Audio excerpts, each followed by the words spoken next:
I think this video will be somewhat of a companion piece to the one that I just recorded about Joaquin Phoenix and the movie I'm Still Here from 2010 or thereabouts, because I think this is along the same lines, reflecting on some of the same themes or issues. I just finished reading the latest published book by Bret, Easton, Ellis. I've been on a BEE kind of role this year. I've reread a couple of his earlier. I guess it's been in the last couple of years, but I've been more involved with reading his fiction, which is mostly what he writes, this year. And I've gotten to the point now that I've finished the Shards, which is his latest book. I think I've read everything in his oeuvre, other than The Rules of Attraction. That's the one I haven't gotten to yet for whatever reason.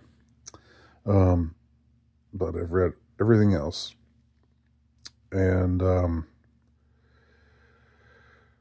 well, what I think is interesting about the Shards, and it's not so much about the book itself. This what I'm about to talk about here isn't so much related to the book. It's more about the way that Ellis has talked about this book, the way that he's promoted this book or discussed what went into the making of this book. Is, what seemed to be suggestive of something deeply confessional. This was more autobiographical. This was going to be more, well, as I said, confessional. This was going to be about, real things that happened. And that he had all this stuff happen, when he was a senior in his hoity-toity private school, Buckley High School in Los Angeles, living with a bunch of other rich and pampered and privileged young men and women. He who attended this school and other schools like it. These are the kinds of places that you go if you live on the West Coast and you got a lot of money and you want to opt out of the terrible public schools and go to places like this instead. And so that's where young Bret went. And so the way that Ellis has talked about this book, the way I've heard him discuss it, it's you get the impression that this is going to be different. That all of his other works have been, informed somewhat by autobiography, but they get transmogrified into something that is, definitely not based on his real life, or one would suspect that it isn't, because some fantastical elements, some really disturbing elements come in. There's lots of explicit sex and lots of disturbingly explicit violence, and there the story takes a turn in a certain direction or another direction, and sometimes just becomes plainly fantastical. Sometimes it seeps into the realm of surreality, which isn't to say, I want to draw a bright line here and say that having an unreliable narrator doesn't mean that you can dismiss anything that happens in the book as just all going on in the narrator's head. That's a tendency that I've seen. I've seen people just take that idea and run with it, and run with it, and it's like there's no. What's so annoying about it is that there's no criteria to accept it or like it's just, well, it's what I think is happening because he's an unreliable narrator, so he's probably just making it. This is probably all just happening in his own head. Okay, but what's the evidence for that? Well, he's an unreliable narrator. Okay, well, but you gotta do a little bit better than that. You got to be a little bit more like, why do you think this? Obviously, they're like in American Psycho, when Patrick Bateman tries to feed a cat to an ATM machine. That's not in the realm of reality. Okay, so we can agree about that. But other things that people are so quick to say, oh, that didn't really happen. It's because it's all in his head because he's an unreliable narrator. It's just circular reasoning. It's circular reasoning. Circle, A, he's an unreliable narrator. And I'd draw a circle here if I could. There's a circle. Okay, so here, where my thumb is, where my thumbnail is, he's an unreliable narrator. Okay, here, where my knuckle is, therefore nothing is real. And then that's why is nothing real? Because he's an unreliable narrator, so nothing is real. He's an unreliable narrator, so nothing is real. So when you have circular reasoning, no one can. There's no criteria by which your assertions can be examined. It just becomes something that you believe because of these blithe, glib kind of assumptions that I mean, it's true. Okay, let me show you the circle again. It's true that he's an unreliable narrator. And that's true of the Shards as well, which is what surprised me. I'm getting ahead of myself. But it surprised me, but it shouldn't have. But that doesn't mean that the knuckle is also true, and I'm losing focus here. There's the focus. It doesn't mean that what you assign to the knuckle, that therefore nothing is real, that it's all in his head. There are some things that are obviously corroborated. And this is, I mean, I'm just going to dwell on this for a second, even though it might be kind of petty, because it's been sticking in my craw lately. People talk about when Patrick Bateman murders Paul Allen, and then the police come and question him about it, and then, or it's one policeman, both in the book and in the movie, but I'm talking about the book here.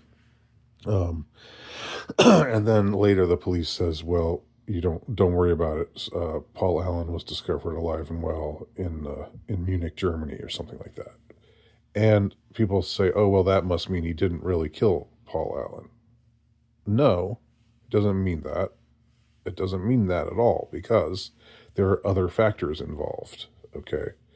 Number one is that part of the running joke of American Psycho is that all of these guys seem to be interchangeable. They're so easy to confuse with one another. And when Paul Allen comes up to Patrick Bateman in the first place to taunt him over, how he's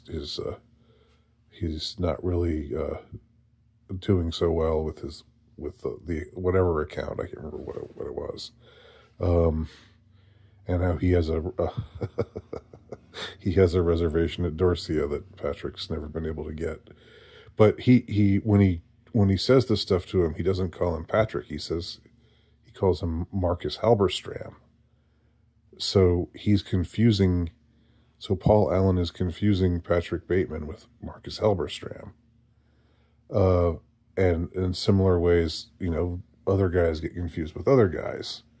So when the police guy says, "Oh, we found," or Paul Allen has been reported alive and well, that doesn't mean that it all happened in his head.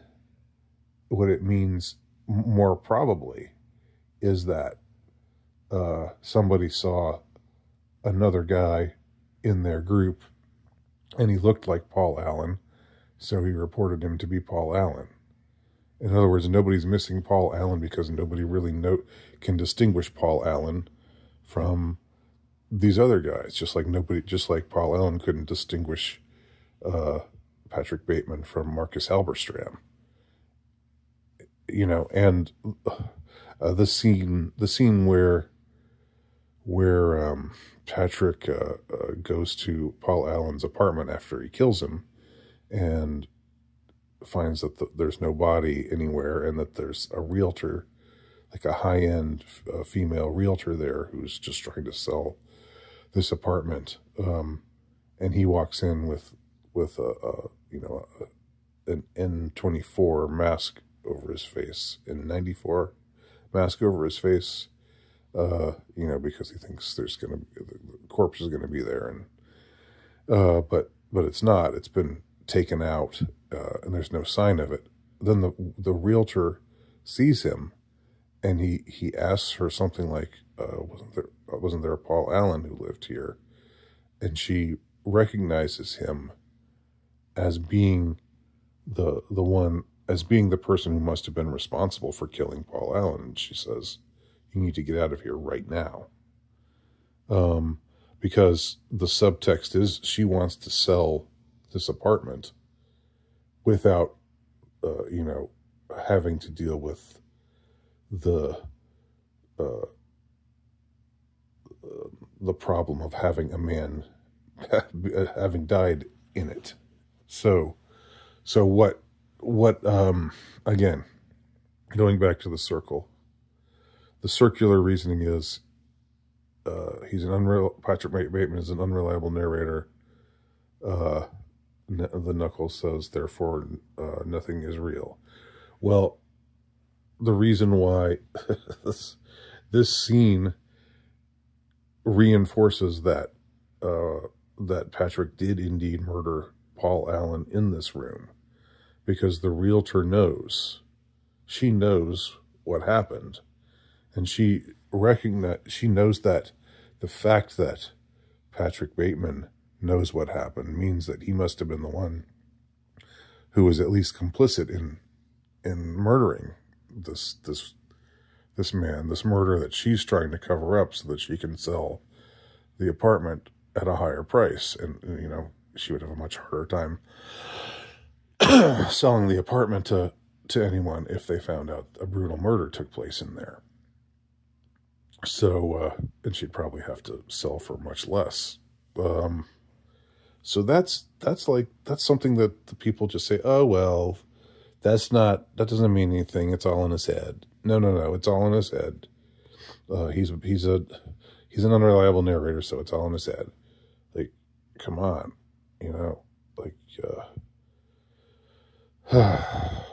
at some point you've got to. It's solipsism, It's like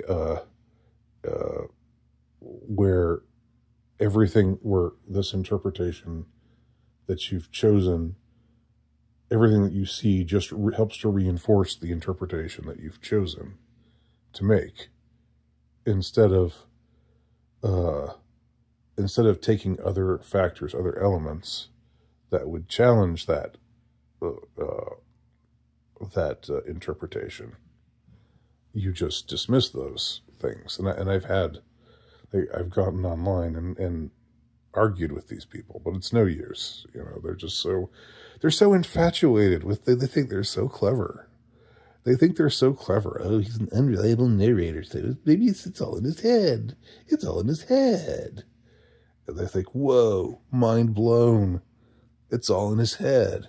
Nothing we're seeing is even real, man.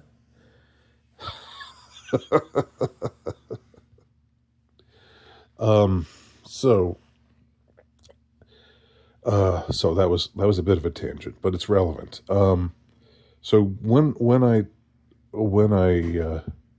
started to read the Shards, I initially thought, I shouldn't have thought this, but I did. I initially thought, oh, well, here, Ellis is getting up there in age. He's pushing 60 now, looking back wistfully on his youth. So this is going to be a more sincere, this is going to be an autobiographical work. This is going to be, what it was really like for young Bret at age 17, living among the beautiful and pampered other teenagers, the other attendees of the Buckley School. But I was wrong, and I should have known that I'd be wrong, because that's not how Ellis works. He's not somebody who's at all interested in authenticity, in the sense of, creating a story that never varies from the facts. He's somebody who, he takes actual events, and he's a fabulist. In the book, his character is just an out-and-out liar, often. Lies without any compunction about it. And at first he seems like kind of an innocent, but as the book goes on, you start to see there's something really wrong with this guy, with this Bret Easton Ellis guy, as he appears as a character in this book. He's pretty messed up. And by the time the book is over, there are aspects of the ending that are open-ended. We never find out for sure who the serial killer is, and so there's lots of things that are more left open to interpretation. But we do know by that time that young Bret is not by any means an innocent, and that this is definitely not, a story from from someone who can be trusted to tell the truth.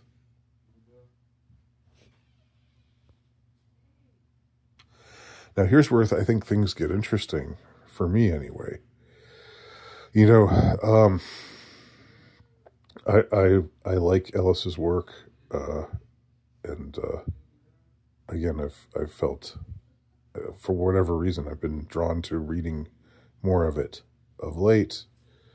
I think part of it's because I really dig Ellis's whole anti-woke, being outspokenly anti-woke, and just swimming against the tide in so many ways, and alienating a lot of people in Hollywood and in the entertainment industry, and with his thinking that virtue signaling and liberal moralizing is just stupid and a waste of time, and something he wants nothing to do with, and just sort of attacking the various hypocrisies of Hollywood, and the facade that they try to keep up. His book White, the essays that are included in his book White, are definitely ones that I recommend. Now, in that essay, that series of essays called White, Ellis talks about how he was raised in this environment where his parents were basically absent a lot, and he was on his own a lot, and he and other kids his age or around his age, you know, were often just together in these feral packs. You know, it's sort of what you hear a lot about Gen X now, and it was true to a degree. I didn't live it nearly the same way, you know, to nearly the same extent. You know, I had parents who were there.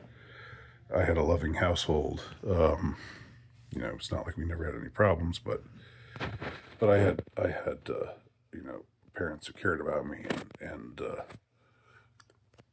but I do remember, you know, being able to go out and like go out in the neighborhood and just hang out and not have everybody be really worried about where you are at every moment of the day, you know. But Ellis's life, his young life, was much more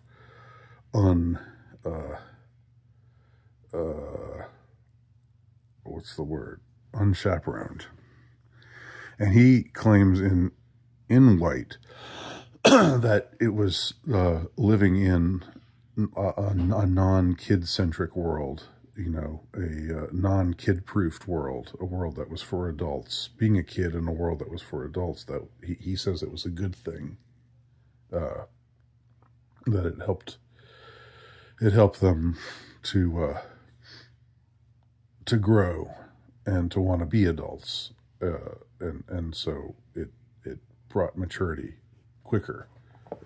You know, I would say that the kind of parental neglect that you see in a book like The Shards, where Bret's main character is, you know, for almost all of the book, his parents are away on vacation in Europe, like for a couple of months. So he's just in this huge palatial house, you know, with a Spanish maid cooking all of his meals, and, you know, smoking lots of marijuana, popping lots of pills, snorting a lot of coke, just, you know, and, you know, driving around in fancy cars, and all of his friends have all of his classmates have their own fancy cars, and it's like, and none of them seem to really have parents in their lives, either to a significant extent, or if they do, they're parents who aren't very good parents,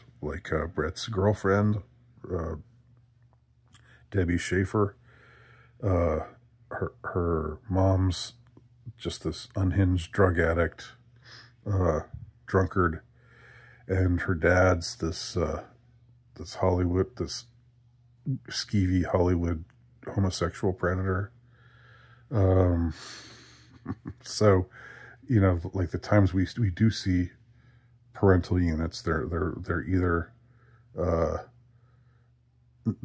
well, most of the time they're just absent, but if they are there, they're either highly distracted, or they're just not good people, not good role models. But, you know, these kids are just off on their own, you know, 17, 18 years old, drinking, you know. This was, I think, before the drinking age became 21 across the, you know, across the United States. I think this was when underage kids could get alcohol pretty easily. You know, you weren't carded that much. It was a less chaperoned world, for sure, and there's a lot to be said for that.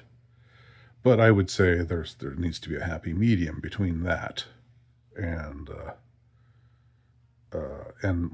just this child-proofing kind of world, you know, getting offended by everything, kind of world that we live in today, or that we're encouraged to live in today, this infantilizing kind of world that we have today, which Ellis satirizes really well in Lunar Park, also, which is another one of my, which is probably my favorite book of his, of everything that I've read. But I was wrong to think that this was going to be Ellis being confessional, or Ellis being being more real or more authentic. That's just not his thing. And, you know, God bless him for it. Like there's real. I mean, I'm not saying he doesn't bring his life into his work, but every time, this is the second time that he's written a book where the character is him, but it's a different version of him than the version of him that we know. The first time was in Lunar Park. Again, my favorite work of his, where he's still the protagonist, and his name is Bret Easton Ellis, and he's an author, and he's supposed to be who he is, but there are some significant differences between who he is in the book and who he is in real life. And in that book, in Lunar Park, he starts off by throwing us a curveball by saying, you know, this is what it was like to become a famous author, and you know, and then he describes all of this debauchery and all this stuff and hanging out with other authors and with actors and living this really glamorous life, and you know, and it turns out to just be and just incredibly debauched life, and it turns out just to be just hilariously satirical. But you don't know it at first. I didn't know it at first. I thought, oh, he's giving us the straight facts about himself. And that was what I thought with the Shards as well. I didn't enjoy the Shards as much, but I still enjoyed it, and it is definitely interesting. But I think that what intrigues me about Ellis's work is that there is undeniably a lot of graphic violence, and there's a lot of graphic violence where the narrator is the one committing the violence. This certainly is the case most notoriously in American Psycho.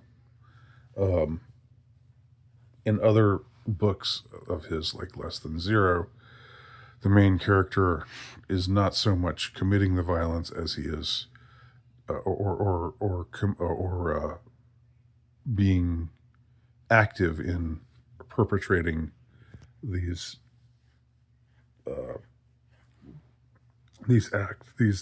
behaviors that are plainly wrong, but he's just there and not doing anything about it. So he's more of a passivity,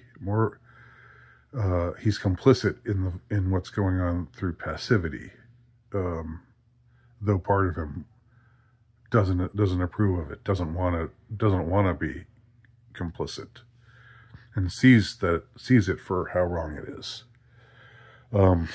But in other cases, like in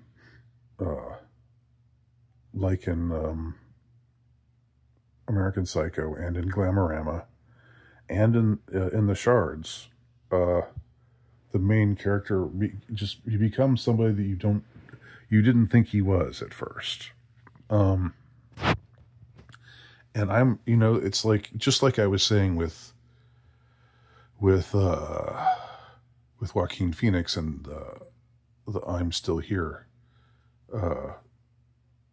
movie, mock documentary that and it's how it kind of relates to the Joker, the Joker sequel, and the kind of things that were the thematic questions that it was trying to explore that seemed similar.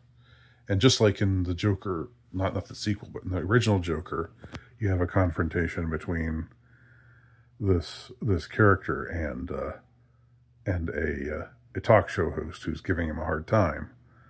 But in real life, David Letterman just gave him a hard time, and he just sat there and took it, and because that was part of the act. But in Joker, the original Joker, Arthur Fleck doesn't just sit there and take it, as we all know. But anyway, what I wonder through all of that is how much of it is, I mean, like, it's supposed to all just be fake, but how much of it is real? How much of what we saw with Joaquin Phoenix's character wanting to get out of show business, wanting wanting to escape the cult of Hollywood, how much of that is actually real? With Ellis, I wonder about the violence. You know, this is his character, without giving anything away, ends up doing some things, ends up committing some violence and lying about it, and just ultimately not being an admirable person at all. And he might be much worse than that. We don't know. There, as like I said, there are certain things that are left open to the imagination. But what, you know, will we ever know if Ellis himself actually was ever induced to commit violence? And is his work in some way a confession for maybe something that he's done, that he's trying to get some catharsis from? You know, these are questions that I think that come up for me, and they're not directly related to. I think we should look at the literature. I think we should look at art as art, and literature as literature. But I think it's also interesting to ask questions about the author or the artist. So that's what comes up for me. So hopefully this hasn't been too convoluted, and God bless you if you've watched this all the way through. If you have, say, say, I'm still here, so that I'll know that you watched it to the end. Thanks.